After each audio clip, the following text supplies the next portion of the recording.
최근 몇 년간 국제 결혼이 증가하고 있습니다. 앞으로도 증가할 수밖에 없다고 전망이 되는데 이런 얘기들이 왜 나오는지 한번 생각을 해보면서 오늘 국제 결혼에 대해서 훑어볼게요. 일단 우리나라 국제 결혼이 어떻게 시작이 됐고 어떤 식으로 진행이 돼 왔는지 이거를 좀 먼저 봐야 될 것 같아요. 이 국제 결혼으로 한국에 들어온 외국인들을 결혼 이주자라고 부르거든요. 이 결혼 이주자가 처음 대규모로 들어온 게 언제냐면은 80년대예요. 이때는 일본 여성들이 많이 들어왔어요. 왜 하필 일본 여성들이었냐? 원래 국제 결혼은 부유한 나라의 남성한테 가난한 나라 여성이 시집을 갖는 케이스가 제일 많은데 실제로 한국의 남성이 동남아나 중국의 여성들이랑 결혼하는 경우가 제일 많거든요. 덕분에 한국에 들어와 있는 결혼 이주민 중에서 80%가 여성이에요. 근데 여기서 이상한 점이 뭐냐면은 근대화 이후로는 늘 일본이 우리보다 잘 살았거든요. 근데 80년대에는 왜 더 잘 사는 일본의 여성들이 굳이 더 못 사는 한국의 남성들이랑 결혼을 했을까요? 이거는 좀 특수한 경우인데 종교적인 이유가 있습니다. 그 통일교라고 들어보셨죠? 거기는 교인들끼리 결혼을 시키거든요. 교회에서 매칭을 해준 사람이랑 결혼을 해야 돼요. 근데 이 통일교회 교세가 일본에도 뻗어 있어요. 그래서 일본의 여성 교인들을 한국으로 데려와서 한국의 남성들이랑 결혼을 많이 시킨 거죠. 뭐 한일 관계를 회복시키겠다 이런 논리였다고 하더라고요.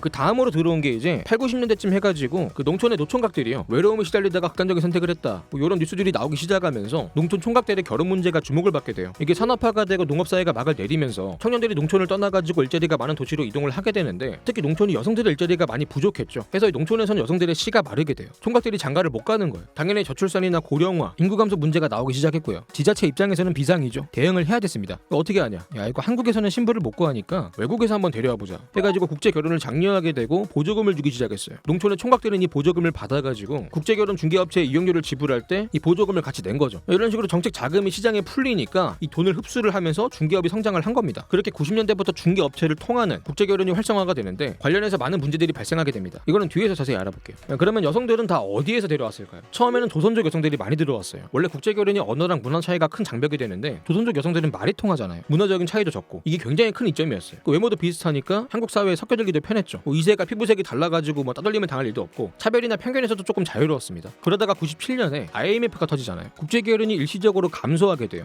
경제가 힘든데 결혼할 정신이 있겠습니까? 그러다가 또 경제가 회복이 되면서 이번에는 정말 폭발적으로 증가하게 돼요. 2005년에는 역대 최고치를 찍게 되고요. 이 시기에는 조선족 여성들은 조금 줄어들었어요. 조선족들에 대한 비자가 잘 나오게 되면서 굳이 결혼까지 해가지고 들어올 필요가 없었거든요. 그냥 일반 비자로 들어오면 되니까. 대신에 중국의 한족이 늘기 시작했죠. 뭐 통계에는 조선족이든 한족이든 다 중국인으로 잡히긴 하는데 그리고 또 주목할 점이요. 베트남 여성이 폭발적으로 증가합니다. 지금은 결혼 이주 여성 중에서 베트남 출신이 제일 많거든요. 오죽하면 베트남을 사돈의 나라라고 부르죠. 근데 2005년에 정점을 찍고부터는 2015년까지 약 10년 동안 장기간 하락세를 보이게 돼요. 국제결혼을 안 해요. 왜 안 했을까? 일단 국제결혼 말고도 결혼 자체가 감소한 게 컸어요. 청년 인구가 이제 감소할 대로 감소해가지고 결혼할 사람 자체가 줄어들었어요. 그리고 결혼 기피 현상이 확산이 됐죠. 결혼을 포기하는 사람들이 많아진 거예요. 그리고 중개업체를 통해서 하는 국제결혼의 부작용들이 사회적으로 문제가 되면서 중개업체에 대한 규제들이 많아졌어요. 또 국제결혼 자체에 대한 심사도 까다롭게 변하게 됐고요. 그렇게 국제결혼의 수요가 감소하게 되면서 중개업체들이 문을 많이 닫게 됐죠. 그리고 결혼 이주 여성들의 출신 국가에서도 여성들을 점점 한국에 안 보내려는 기조가 생겼어요. 한국의 여성들을 보내고 나니까 막상 자국의 남성들이 결혼을 못하는 거야. 이것 때문에 해당 국가에서는 여론이 별로 안 좋았어요. 그나마 여성들이 한국에 시집을 가가지고 잘 살면 다행인데 뭐 한국 남자한테 맞았다느니 살해를 당했다느니 이런 뉴스들이 꾸준히 나오다 보니까 국제결혼에서 좋게 생각할 수가 없는 거죠. 그래서 여성들을 잘 안 보내려고 했던 건데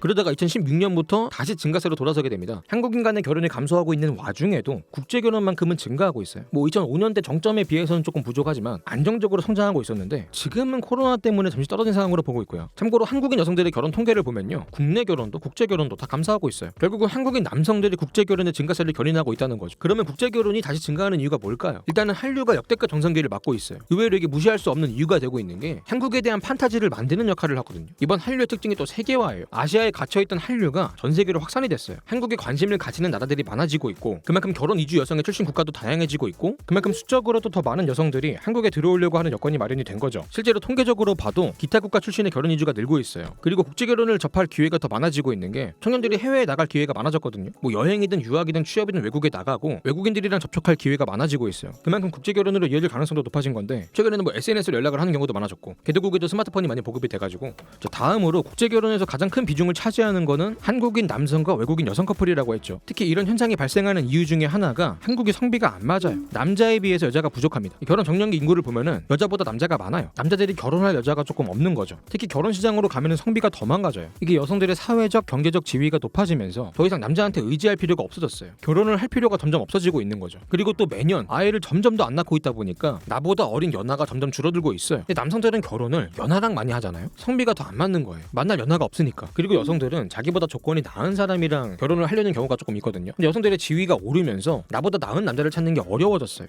뭐 이런 여러 가지 이유들로 만혼이나 비혼 여성들이 많아지고 있고 결혼 시장에서 이탈을 하고 있는 겁니다. 때문에 국내에서 결혼 상대를 찾지 못하는 남성이 많아지고 외국에서 찾는 경우도 많아질 수밖에 없는 거예요. 앞으로도 한국인 남성의 주도 하에 국제 결혼이 증가할 거라고 전망이 되고 있습니다. 이 말은 즉 다문화 가정이 증가한다는 말이고 과정에서 민족 간의 갈등이 발생할 수밖에 없거든요. 여기에 대응할 수 있는 시스템을 미리미리 만들어 나가야 된다. 이런 얘기들이 나오게 되는 거죠. 참고로 그 베트남에서 만들어지고 있는 국뽕 영상들을 보면은 한국인 여성이 베트남 남성을 좋아하는 이유 뭐 이런 영상들이 돌고 있거든요. 뭐 듣도 보도 못한 금지초문이긴 한데 실제로 한국인 여성과 베트남 남성이 결혼을 하는 경우가 굉장히 많이 늘고 있어요. 진짜로 한국인 여성들이 베트남 남성을 좋아하나? 베트남의 국뽕이 사실인가? 뭐 이런 생각이 드는데 이 통계를 조금 자세히 봐야 돼요. 보통 결혼 이주 여성이 한국인 남성이랑 결혼을 하고 조건이 충족이 되면 한국으로 귀화를 하게 되거든요. 한국의 국적을 취득하는 거죠. 이분은 법적으로 완전히 한국인이에요. 통계에도 외국인이 아니라 한국인으로 잡혀요. 근데 결혼 이주 역사가 길어지게 되면서 이 귀화 여성들이 많아지고 또 이혼도 하시고 재혼까지 하시는 경우가 늘고 있거든요. 한국 남성이랑 재혼을 하는 경우도 있는데 보통은 같은 국가 출신의 남성이랑 재혼을 많이 해요. 뭐 베트남에서 오신 여성이면은 베트남 남성이랑 재혼을 많이 한다는 거죠. 그리고 초혼 때는 보통 매매혼으로 오신 경우가 많아가지고 나이 많은 남자랑 결혼을 하는 경우가 많았잖아요. 근데 재혼을 하실 때는 또래랑 많이 하신다고 해요. 성적 매력이 더 있는 젊은 남자랑 결혼을 하는 거죠. 오히려 재혼이 더 연애 결혼에 가깝다고 보는데 아무래도 국적을 취득한 상황이다 보니까 구직 활동이 가능해요. 돈을 버니까 남자한테 의지할 필요가 없는 거예요. 그래서 진짜 마음에 드는 사람 만나가지고 결혼을 하는 거죠. 근데 이게 법적으로는 한국인 여성과 외국인 남성의 결혼이라서 통계상으로도 국제 결혼으로 잡히게 돼요. 그래서 한국인 여성과 베트남 남성이 결혼을 한다고 나오는 거죠. 이게 베트남 국뽕의 근거가 되고 있는 거고. 그리고 이런 식으로 귀화 여성들의 재혼이 늘어나면서 국제 결혼을 증가시키는 요인이 되고 있고요. 뭐 크진 않지만. 다음으로 국제 결혼의 이혼율을 조금 보면은 결혼을 하고 2년 안에 이혼할 가능성이 높은 편이에요. 한국인끼리 결혼을 하는 것보다 3배 이상 높아요. 어떻게 보면 당연한 얘기인데 뭐 정확한 이유가 뭐냐? 일단 언어나 문화 차이, 교육이나 경제 수준의 차이, 고향의 인적 네트워크를 잃은 신부의 외로움, 신부가 한국에 대해서 가지고 있던 판타지와 실제 현실에서 느끼는 괴리감, 뭐 여러 가지가 있을 텐데 제일 큰 이유 중에 하나가 되는 게 중개업체를 통한 매매혼이에요. 국제 결혼의 루트는 크게 두 가지예요. 일단 개인적으로 연애로 시작하는 길이 있죠. 뭐 유학이라든가 해외 사업이나 취업, 학연, 여행이나 선교 활동, 하다못해 SNS로 만나가지고 연애로 시작하는 게 있고 다른 하나가 중개업체를 통한 결혼이에요. 지금은 규제들이 좀 생기면서 나아지고 있는데 옛날에는 이 업체들이 문제가 진짜 많았어요. 이게 매매혼 방식이었거든요. 사실상 외국인 여성들을 돈을 주고 사오는 구조였어요. 정확히 뭔 얘기냐면은 일단은 매칭 대상이 말이 안 됐습니다. 보통 한국인 남성들은 40대 이상이 많았어요. 아무래도 결혼 정년기를 놓친 농어촌의 총각들이 중개업체를 많이 이용했거든요. 문제는 그 매칭 상대가 되는 외국인 여성들이 20대가 많았다는 거예요. 대학생이 아저씨를 만나는 상황이다 보니까 정상적인 상황이 아닌 거예요. 사고가 날 수밖에 없었습니다.